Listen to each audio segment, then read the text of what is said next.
Hello guys. सो हम लोग घर पहुंच चुके हैं, दीदी के घर पहुंच चुके हैं। और यहाँ पे पहुंचते ही हमने देखा कि मतलब सब तैयारी में लग चुका था, क्योंकि मतलब सारे खाने ना घर पे ही बन रहे थे, क्योंकि ज़्यादा लोग नहीं थे, सब फैमिली वाले ही थे खाने वाले।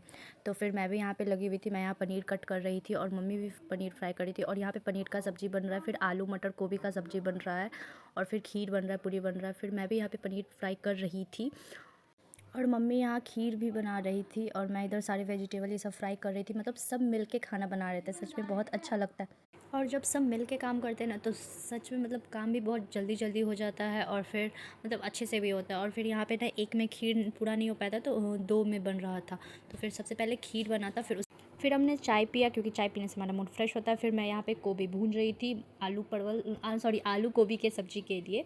और मैं सच में यहाँ पे बहुत ज़्यादा था, मुझे थोड़ा डिफ़िकल्ट भी हो रहा था, बट मैंने सब काम कर लिया। और पता है, मैं सब मतलब पहली बार इतने लोगों का मतलब काम करी थी, मतलब इतने लोगों का खाना बना रही थी। और यहाँ पे पनीर का सब्ज़ी रेडी हो चुका था, इसमें मैंने धनिया का पत्ता डाला। फिर यहाँ पे चांदी दी का अलता से रंग रही थी पैर। फिर उसके बाद हम भी रेडी हो गए। और फिर यहाँ पे जो रस्म होता है ना, वो स्टार्ट होने वाला। तो सबसे पहले काजल लगाया जाता है बाबू को, जो कि मैं लगा रही थी। और फिर 5 लड़की को लगाया जाता है, मतलब औरत लोग को। तो फिर मैंने सबको काजल लगाया, फिर मुझे भी काजल लगा। और फिर जो भी सारा रस्म होता है ये स्टार्ट हो गया था। और ये मेरी भाभी थी, उनका बाबू था। फिर जो भी रस्म होता है ना, वो स्टार्ट हो गया था। मतलब जो भी वो को मतलब गोबर से जो पारना होता है वो। और फिर दीदी का भी जो रस्म होता है। और फिर सच बता रही हूँ, यहाँ पे बहुत लोग आए हुए थे।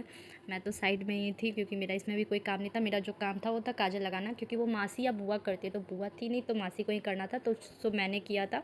उसके बाद मेरा कुछ नहीं था। फिर यहाँ पे सब बाबू का मतलब जो भी था रस्म, वो सब हो रहा था।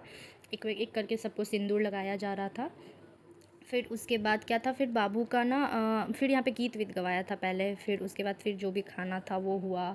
फिर उसके बाद सब बैठ के गीत गा रहे थे, और सच में मुझे बहुत अच्छा लग रहा था। शायद मैं पहली बार ये छठियारी का पूजा देख रही थी। फिर यहाँ पे जो होता है ना, बाबू को शायद करके होता है, प्रणाम करवाया जाता है। फिर हमने सबको नाश्ता दिया। नाश्ते में था समोसा, बिस्किट, दाल मोट, मिठाई। और फिर उसके बाद दीदी को खाना खाना रहता है, बाबू को गोदी में लेके। तो दीदी ने वो खाना खाया, और इतने सारे दीदी को खाना खाना रहता है, तो दीदी ने बाबू को गोद में लिया, फिर खाना खाया। और पता है, ये सब बहुत अच्छा लग रहा था मुझे देख के। फिर हमने खाना खाया, और सच में मैं बहुत ज़्यादा थक गई थी। और मैं इतनी ज़्यादा थक गई थी, मैं और चांदी, तो हमने अपना मेकअप भी कुछ नहीं रिमूव किया, बस चले गए हम दोनों सोने। क्योंकि कल सुबह हमें तुरंत निकलना था पटना के लिए।